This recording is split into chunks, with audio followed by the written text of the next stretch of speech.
Ladies and gentlemen, welcome back to the dial, episode 4. Now, I've actually had a little bit of time to think in terms of just like what I really wanted to discuss with you guys on this episode. And I'm off of the discussion that, watches really are such a beautiful thing. Like, guys, I think a lot of us are sitting in positions where we don't understand the value that it actually brings, to people's lives and why they're so expensive. I can understand, some of us are sitting here wondering why anybody would sell a watch for $5 million, and a different, it's a whole different tax bracket. But I'm actually talking to that tax bracket. I genuinely think that you guys need to be making better decisions. I don't want to lie to you guys. I think that you guys are so stuck up on the hype that it's actually really bad for the entire watch market at this point. You guys are actually giving value to watches that should not have any value.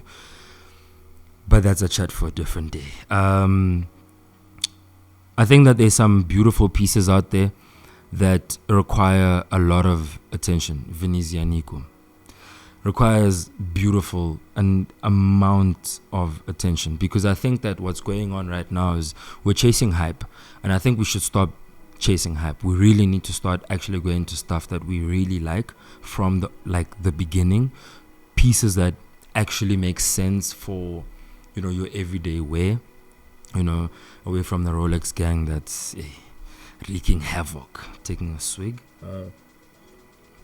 And I genuinely think that watch collectors need to start going into Microbrands.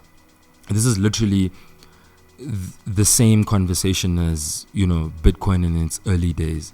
There's some watch brands, i.e. Christopher Ward, that really resonate with what the future is actually going to be bringing into. Christopher Ward, please send us the C1. And I think that that's actually something that I really wanted to touch on, and it's a very important piece for us to even discuss at this point, because the investment thing, as I always say, should be null and void. You should be getting watches that you really enjoy, that you want to wear, that you want to be seen with, that you're going to get compliments with. It's actually like a perfume at this point. It's like your car. If you're driving a, F90, if you're driving a BMW, M8 or whatever the case may be, you want to actually be caught onto, being given those sort of compliments and people asking you like, how did you amount to this sort of like mass or wealth? But I genuinely do think that for you to get to that point at a latest period of time for yourselves, I genuinely believe that you need to get into micro watch brands. There's a bunch of them. There's a lot of beautiful watch brands out there that you can really, delve into. U-Work being one of the ones. I don't want you guys to be stuck in this whole, holy grail. I'm only, collecting Patek Philippe's. If that's your niche, that's your niche. But I genuinely think that you can go much broader into your watch collection. And as I said, it shouldn't be seen as an investment piece. This is art at its finest. And I genuinely believe that, I'm saying genuinely a lot because I'm really talking facts at this point, but I believe that these watches are really going to be the future.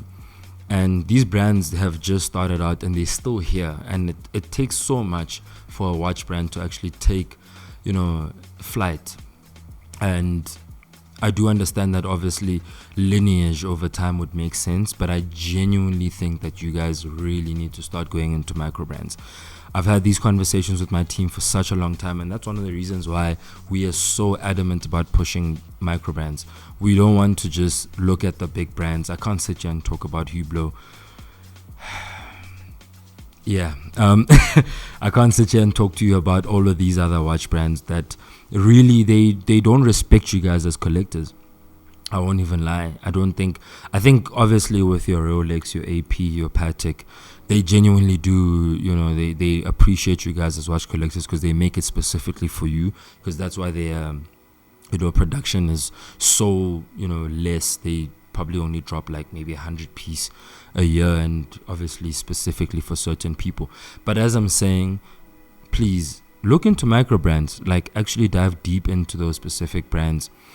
Christopher Ward is doing amazing things. Venezia Nico is doing amazing things. There's so many different brands that are out there. You work. Nomos is doing great things. There's so many different brands, and I don't even know how to stress it so much at this point. But as I'm saying to you guys are genuinely the giants. You guys are the reason why the market moves at the rate that it moves. Even though that, watch prices across the board have really declined. And I think that obviously we can really, amount that to inflation across the world in general and all the things that are currently happening. And, it's kind of crazy how we're literally sitting in this conversation right now. The fact that even like Dan mentioned Hublot, in Stay on the Watch, for me it was just actually kind of shocking. I was just like, wow, Dan, really? Hublot? Really? They're not that great. Italian watchmaker Carlo, I don't even want to say his name because I think that he should have probably just stuck to making something else. But here he is at this point. He's probably made a beautiful watch. He's built a successful brand, and I don't even think that that entire watch brand should continue to be mentioned. I appreciate what they do for the watch kingdom as it is, but at the end of the day, we sip. Please, yet again I say, subscribe, watch us, check us out, comment, keyboard warriors, I'm here for you. And yeah, I think that hopefully we'll have Chris back. This is just Chris 2.0.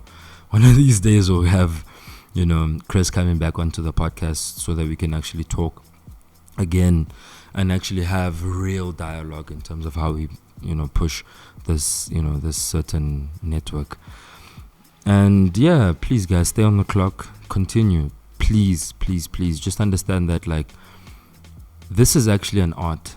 It truly is an art. There's so many amazing pieces that are out there that you can really get bang for your buck.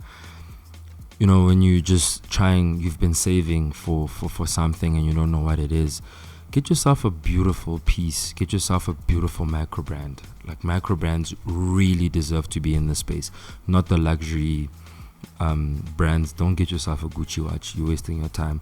Don't get yourself a Louis Vuitton watch, you're wasting your time. Don't even want to mention the other brands because I'm going to have to take another sugar wine just to clean my mouth out because I genuinely think it's that bad. If you are listening out there, luxury brands, stick to clothes. Stick to whatever you're doing as your niche. Stick to it. Stay away from watches. You're really polluting our environment. And yeah, shout out to global warming at this point because it's just like, these guys are actually messing it up. They're really messing it up. And I think it's actually very important that we have these conversations as myself, Matt. These views, again, as I say, are not of the network, but they are my own personal views. Some might resonate me, some might not. Those who don't resonate with me, come to the pod. We're here waiting for you. So yeah, I'm here yet again. I'm black, and we're here. It's literally the dial. Stay on the watch.